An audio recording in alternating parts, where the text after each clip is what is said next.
What's up, guys? How's it going? Maverick here with episode 5 of Kaguya-sama. So, we are just coming off of a great episode 4. First of all, we got tons of screen time for Hayasaka. Absolute bae. Mwah. And then also, we got the perfect fake confession scene. The comedic timing of that was just absolutely terrific. I was laughing my ass off, and I'm sure most of you guys were as well.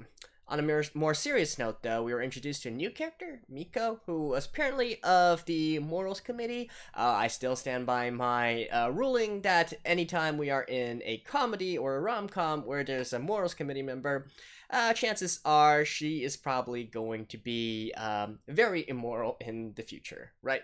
But in any case, let's see how exactly Shirogane gets himself re-elected, shall we?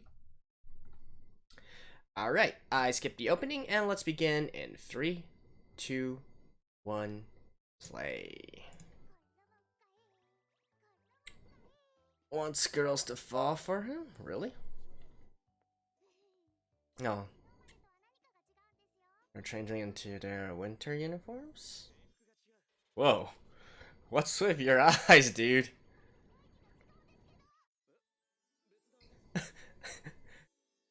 What?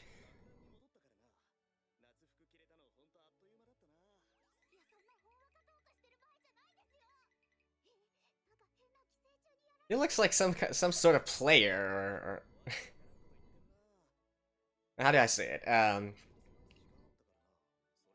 Wait, your eyes are.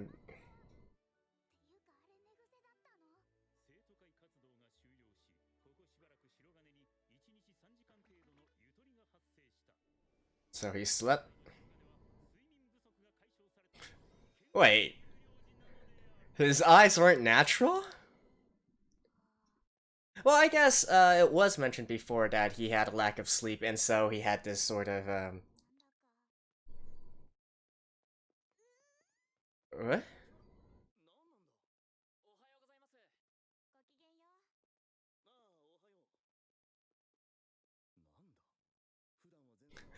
I don't know. This looks kind of.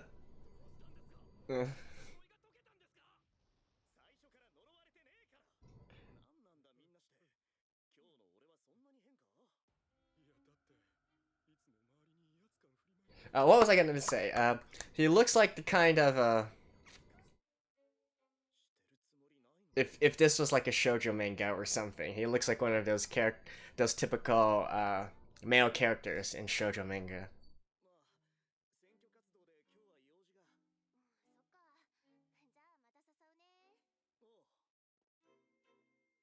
Who's that?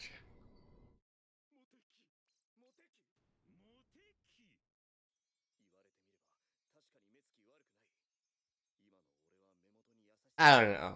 I think I prefer the original Shirogane.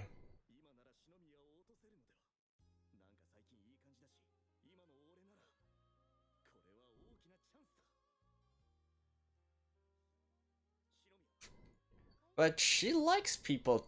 She likes his glare, right?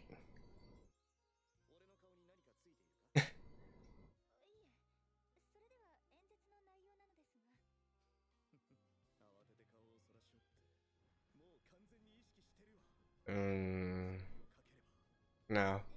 Though if you keep using that kind of stare, maybe it'll work.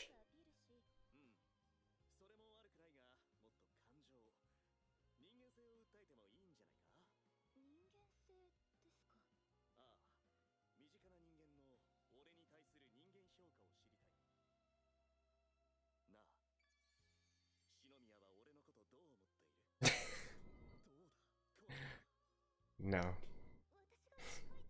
No.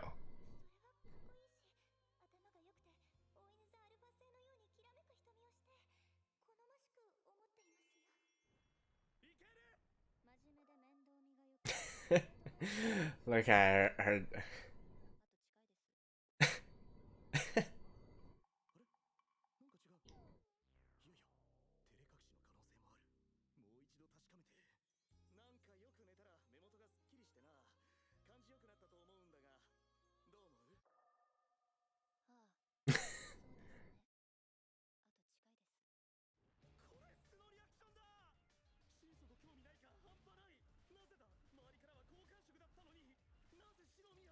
Because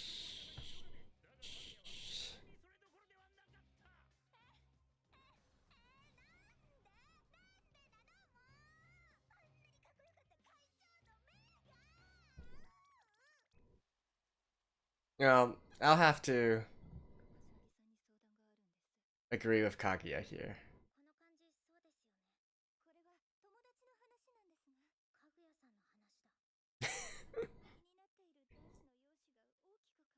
She knows, right?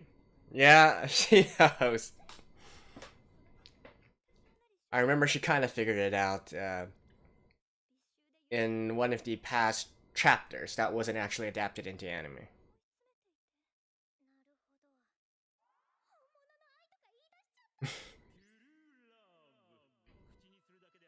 True love?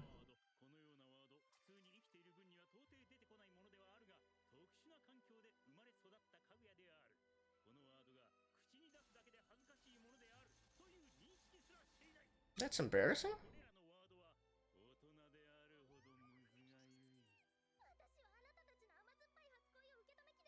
Bittersweet first love.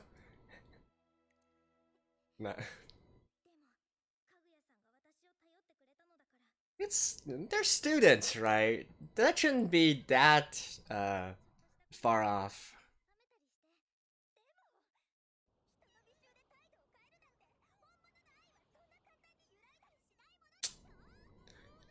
True.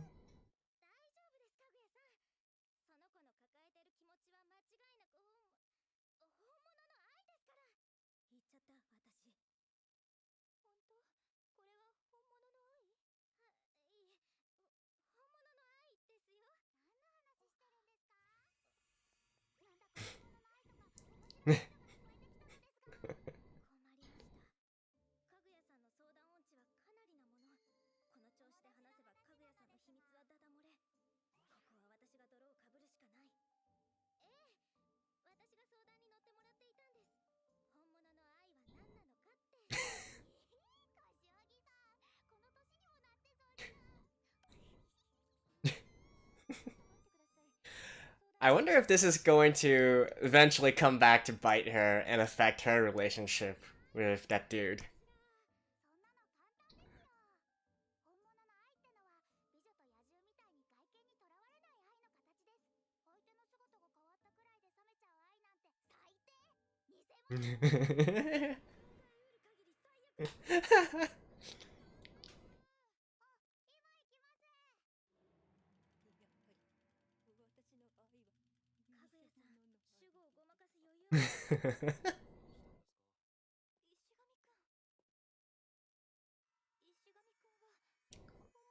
Wow, look at this Deredere Kaguya.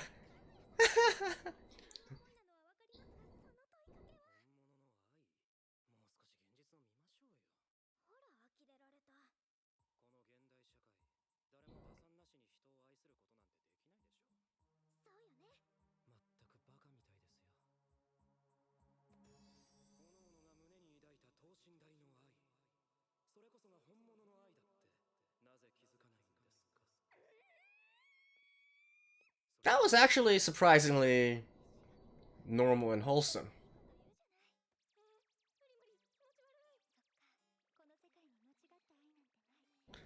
What? That was. I thought Ishigami gave a pretty good answer. I totally thought he was going to say, there's no true love in the 3D world, only in the 2D world, or something like that. Some otaku saying.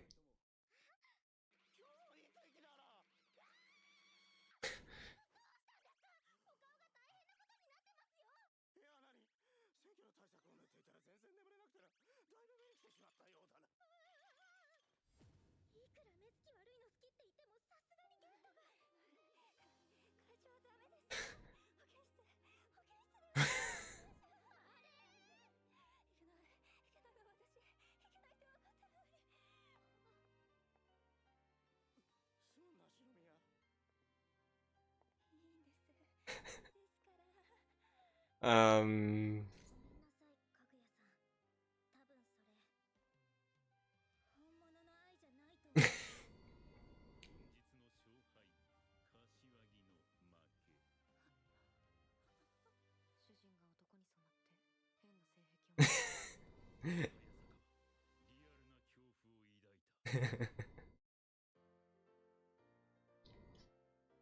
Oh, it's this one. Actually, I've seen this one before from the manga. Because this is actually from quite before in the manga.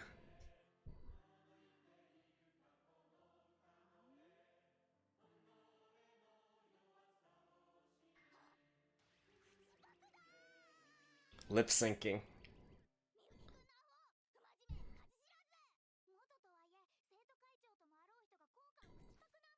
Former? Huh. They actually changed around the entire setting of this because this actually happened in the manga way earlier. True born student.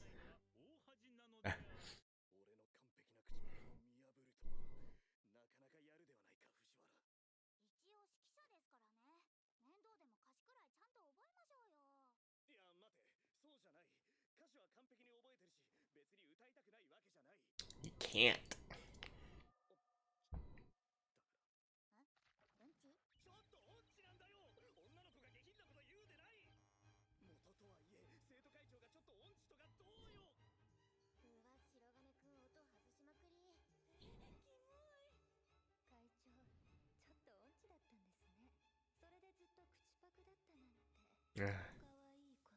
Whoa. It's been a while since we've seen or heard this.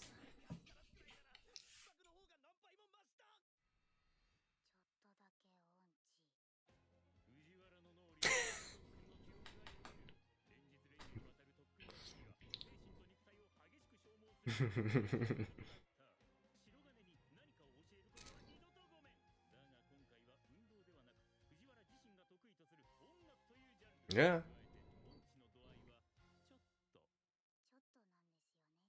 Jotto. Jotto. Jotto. Ah, Fujiwara. You should have known better.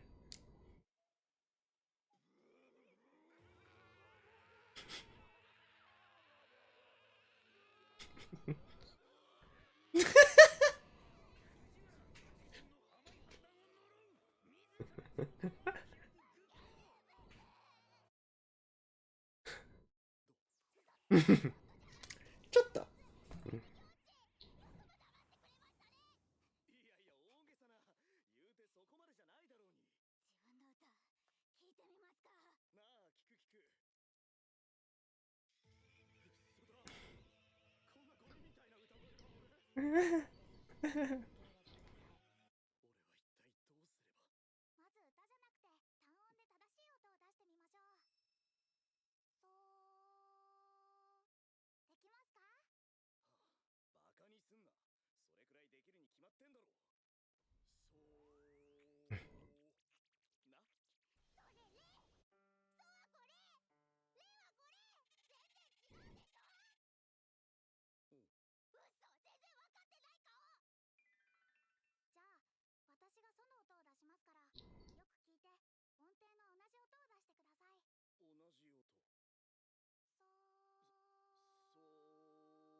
Oh, getting there.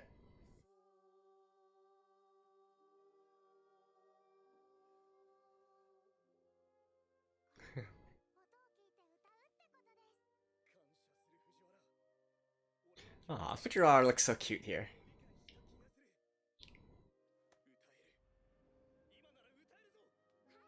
Um.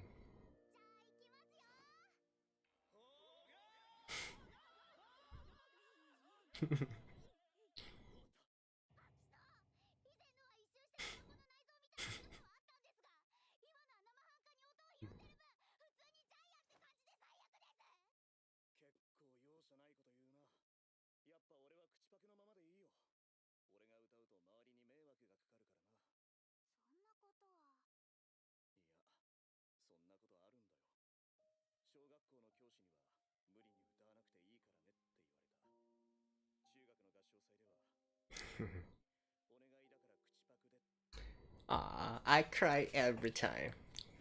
Ooh.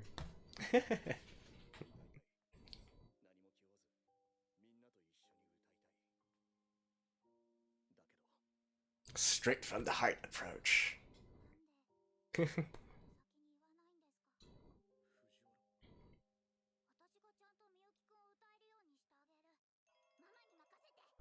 Nah.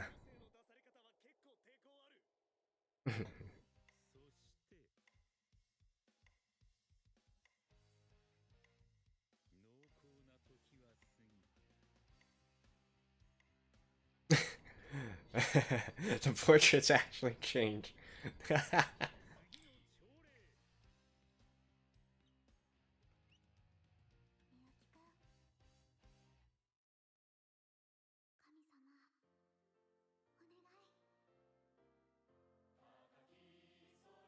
Hey, I see Hayasaka there. And man, they actually went through the trouble of making this song as well.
Although I kind of forgot in the hmm?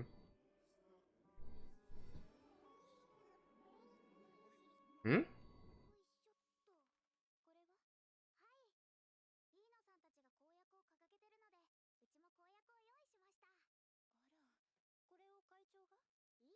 Kaguya.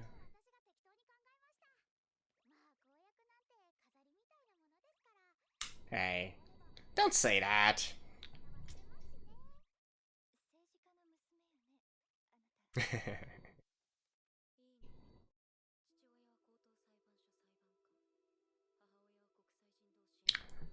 What are you gonna do, Kaguya?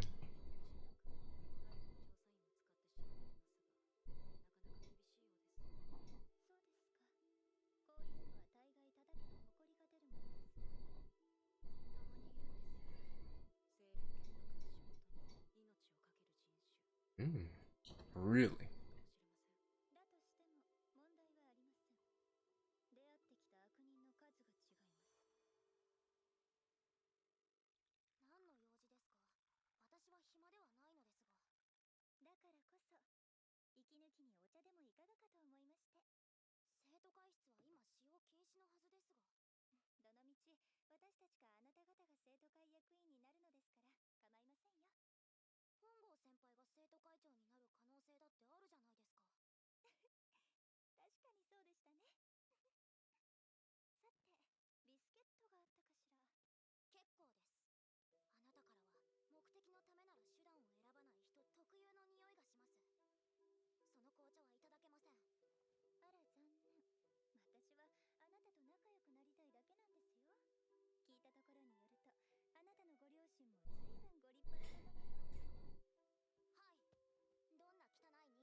Well.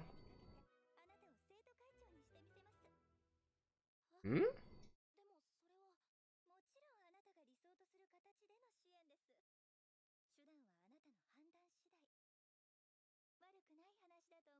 What?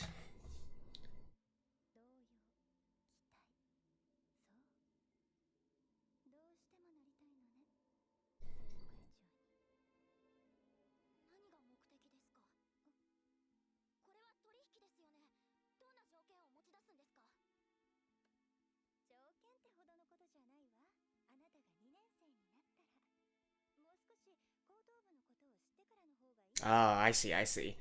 She's saying, for her to wait 1 year, but then she would support them. Mm.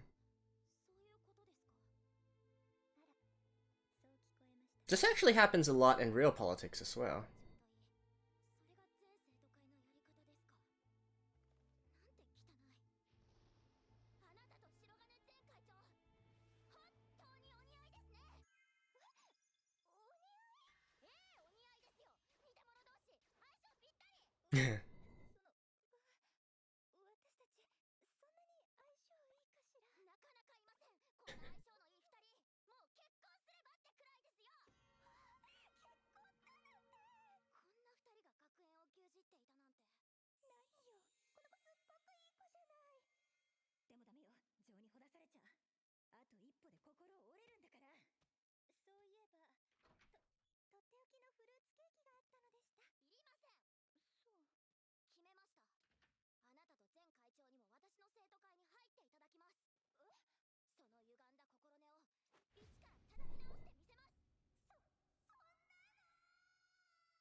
Hmm?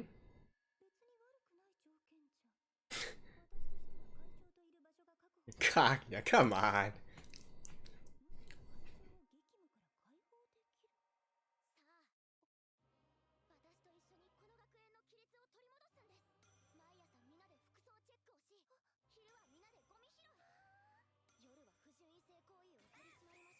Oh. Oh, you have made a sworn enemy out of Kaguya.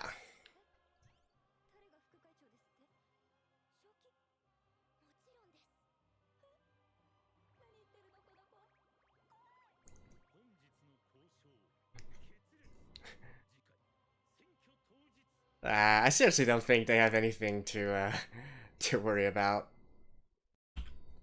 Alrighty, so that is episode 5 finished. Let's do it as usual and break this episode into different parts, right? I'll break it into three major parts. I view the first and second mini episodes as part of the same thing.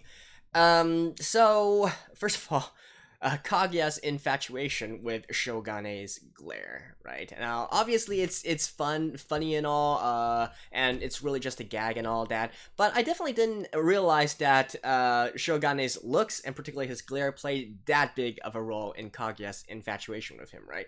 It was mentioned before. She did mention in the past that she loved that stare of Shogane's. But for it to be such a make or break deciding factor, that was definitely unexpected. I do hope that, it's funny and all, but I do hope that they can kind of sort that out in the future as well. Otherwise, I don't think that's going to be good for the long-term prospects of these two. I mean, on Shogane's side, I'm sure that he's doing. Actually, I don't know. Did he actually purposely do it to revert back to having that glare, or was he really? Yeah, I don't know. They didn't really mention that, right? But what I'm saying is, obviously this is not a long term solution. Shirogane, it's not good for Shirogane's long term health perspective if he keeps on depriving himself of sleep, right? I think in the past they mentioned that he's sleeping literally like 4 or 5 hours per day, and he's keeping himself awake through a copious amount of caffeine, and that's why I think back in episode 1 of this season, right, Shirogane instantly fell asleep once Kaguya switched out his coffee for decaf. So, I hope to get that sorted out because obviously we would love for Shirogane to also be in tip-top health condition, right? So that was that. And one other interesting thing I want to talk about for that entire thing was the concept of true love, right? So I don't quite get why Kashiwagi was being so embarrassed there. I definitely feel like high school is still the time when people could put up the concept or could still hold the fantasy of true love. And indeed, I think sometimes it can even carry on to even college as well. About after college. College is about the time when people really stop talking about this, right? Talking about the chosen one, talking about just meeting Mr. Right or Mrs. Right, and then basically not having to change boyfriends, girlfriends, and then just marrying their first love, something like that. I feel like that still happens a lot in high school. I don't. Perhaps in Japan it's a little bit different. Perhaps because of the prestigiousness of the students that are in here, since they're all upper class and whatnot, maybe they're a little bit more cynical to this entire concept. But I definitely felt it kind of weird that Kashiwagi was being so embarrassed by this, because I kind of, from my experience, I feel like that's still a pretty common thing, a normal thing to think of during that time, right? So just a little observation there, and definitely, like I said, I was impressed by Ishigami's answer to this. Not only the fact, for one, I thought that he was going to give a very otaku answer and saying that he only believes in love with 2D characters and not 3D, real life stuff, right? But even beyond that, Ishigami has always gave off this this aura of pessimism and sort of like a nihilistic kind of perspective on life, right? So I was surprised that he was actually having such a wholesome kind of answer. It seems that he still has faith in humanity, right? And that's how he can give that answer in the end. He still believes that humans are able to have this sort of true love, this unconditional love, love of others, and so on and so forth. So yeah, I would have totally thought that he would completely shut down any topic of this and insult Kaguya in the process, right? And then perhaps get himself glared at and death threatened again. So, kind of a surprising outcome to it, but that is that. The second mini episode, the part with Shirogane trying to sing, like I said, I actually saw that already, even though I try to read the chapters only after they air in the anime form. This particular chapter was actually quite early on within the manga, so I thought that it was just not going to be adapted. I didn't realize that the second season was going to go back and adapt some past chapters, and indeed they sort of changed the timeline as well, because I definitely remember this particular chapter being when Shogane was still student council president. So they actually switched around the setting a little bit to fit with the flow of the anime. So I already saw it before, so it didn't come as much as a surprise to me, unfortunately. But I will have to say that it was better seeing this in anime form, particularly because it has to do with singing, right? And being actually able to have Shirogane sing and see how bad he is at it, that definitely adds to the story a lot. So unfortunately, not surprised by the entire outcome and all that, but still a good episode nonetheless. And one interesting thing here, though, is I do wonder, are there any Shirogane and Fujiwara shippers? It's kind of blasphemy, right? To mention this. I mentioned before that in one of the spin-off series, we got Shirogane and Hayasaka, which is quite interesting to say the least. Now I've said it before and I said it again in this official series. I think obviously everybody is rooting for Shirogane and Kaguya, right, and Shinomiya, but I do kind of wonder, are there any, especially considering that Fujiwara always has this. Yeah, I know they play it off as a sort of motherly love and all that, but if that wasn't the case, right? If that wasn't the case, Fujiwara is in some ways the closest female to Shirogane. In a lot of ways, she actually knows about Shirogane's weaknesses. She helps Shirogane with things that can't be made public and all that. So, I'm quite curious about that, whether or not there is a big fandom behind that. And obviously, I'm thinking most people who support that particular ship are probably the same as Fujiwara. They just want to see the world burn, complete anarchists, right? So that was just kind of a tangent there. Finally, and to me, perhaps the most interesting part in this episode would be the part with Miko and Kaguya, right? Okay, before we go into that, actually, I want to talk about the sort of campaign promises, the campaign um, campaign promises that Shirogane is trying to promote here, because for some reason the anime fails to translate a lot of stuff. I think this has happened in past episodes as well. Whenever there's a lot of text, they just choose to not translate it. Thankfully, the free statements that Shogane made are actually quite easy, so I just went and sort of translated them. These are my own translations. If I'm wrong anyway, or if it differs from the manga, do let me know.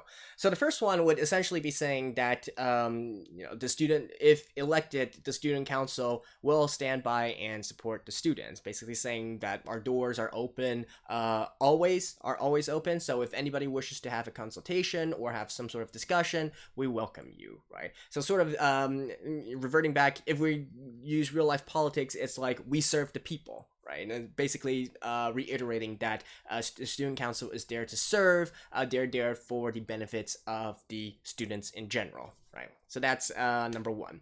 Number two is to promote a happy school life, right? And so they focused on the freedom and liberties of the students. So it's, of course, it's always within reason, but basically the general idea is that they don't want students to be bound by so many rules. They want to encourage students to experience the most that the school has to offer.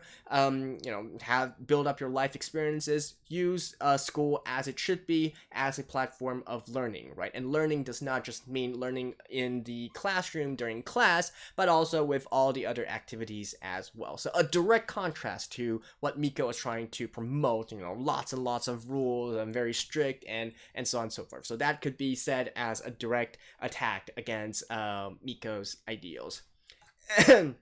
And the third one is actually saying that they want to break the tradition of there never being a re-elected student council. So I think what they're getting at here is that through the past of this academy, no student council was ever they never ran for the second time and were reelected, right? And I think they also already mentioned this a few episodes back. Why the reason for this is, generally people who are running for student council president, they achieve their goals, right? They get recommendations and all that. They got this on their resume already, and so that is it. It's a hard job, no other benefits, so why don't just leave it at that? But basically they're saying that, okay, they want to break this tradition and use this kind of opportunity to build on what they have already achieved in the past year. So those are his three campaign promises, or his statements, or whatever you want to call it. So again, if I'm wrong anywhere, do let me know. And then we get into this entire situation between Miko and Shinomiya, right? And Kaguya, well, I guess she's just following the Shinomiya way of doing things, right? I honestly don't think that is even needed, but I guess Shinomiya is doing what she thinks is proper for securing the election here. Now, with that being said, I really don't think what she's proposing to Miko is unreasonable at all. Right. So I talked about this before, but I used to be the president of my department back in college as well, and I gotta say I learned a lot from participating alongside the senpais, right? Those that were, so during that time in my department we had our own department council, and the chair of the department council, and then us first years would be, if we had aspirations or whatnot, we would work alongside them on the organizing side of things for various events and whatnot to get some hands-on experience, right? And having former experience actually helps a lot. I can't imagine how it would be if I entered into the position of president of the department without having actually gone through all this. Relearning it completely from zero, that's like super inefficient and a waste of time. And this is true for the real world as well, right? Even in real politics, a lot of times the politicians would be sort of emphasizing their past experience working under so-and-so and having real experience and not just being an idealist, right? And that's honestly what Miko is. Although, I guess in this case, she does actually have some experience within the Morals Committee, but does she have any experience in organizing events, in maintaining the, and solving student problems, and so on and so forth, right? I think there's definitely she's looking at this from a too negative of a perspective. It's not a case where this is like some under the table kind of transaction or whatnot. It's totally normal for a student, for the former people in power to endorse another candidate, right? It's basically saying, yeah, they've worked alongside me, and I can attest to their character and their abilities, and that's basically it. It's not like they can guarantee your election, right? But basically having them come out and say, yeah, this guy has my stamp of approval. If you guys had approve of me, I also approve of this dude. So if you want more of the same, go elect that person, right? So I don't know. Miko is like, I get it. This is supposed to be a gag, right? It's supposed to be funny, and I guess Kaguya isn't exactly coming to this with the purest of intentions. But I gotta say, I think to me, it actually shows how Miko's ideals are a little bit twisted. She's too much of an idealist, and not only an idealist, I think in this case also just flat out wrong, right? No, that's just the way to put it. But yeah, that's basically it for this episode. So, that's pretty much it. Kind of more of a serious episode, I guess you could say, at least for my side as well. But that was to be expected, right? Some of you guys have said that once we get into the election cycle, things are going to get a little serious for just a little bit, right? So, that was episode 5. Hope you guys enjoyed it. I see you guys next time. Bye-bye.